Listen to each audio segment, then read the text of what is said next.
আচ্ছি রে হানিক্ষণ আগে তোর ঘর তুই কেন পাইস আমি আসলে ওই দুই শাক তুলতে গিয়ে দে বালাই তো যাইও বালাই পাইতাম না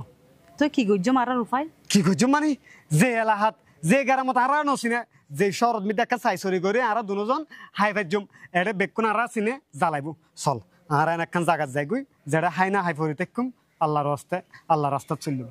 ও ইয়ানি ভালো হইব সামনে আর ফুয়াশা হইলো তার আর ফুরিছে দিবর মতো একখান ফুরিছে তাই যে তোর বাপু গৌজুর তোর মগ্গ সৎ মা মাশাআল্লাহ এত সুন্দর হড়া ঠিক জাঙ্গির হুজুরের রোগা ডায়লগ সেই ভাইরাল সেই আর তোরে একবারে পুরো জাঙ্গির হুজুরের ডিলো লাগে বুঝছিস না সাথে প্রস্তুত ও পাড়া সাজে সাজে রে সাজে আই তো আর পথ ধরি তো আরে টিকটক নগর আইয়ো রে সাসি টিকটক নগর আইয়ো তারো না মারিস তো না আই তোরে কি হল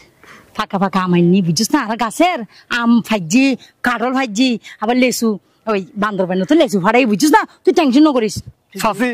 তোর গাছর আম হাব আর জাম হাব আজি তুই আর টিকটক গাড়ি পাইতে রে কারণ আই পশ্চিমিকা হত ঠাই সবত গো যদি আই আর মোবাইলত মিদি ছবি দিত ন টিকটক বানাইত ন গুণর হাম করতো ন সাসি তোমার তো একটাং খবর গিয়ে আজ চাচা মরে গিয়ে তোমার যে এই বেগানা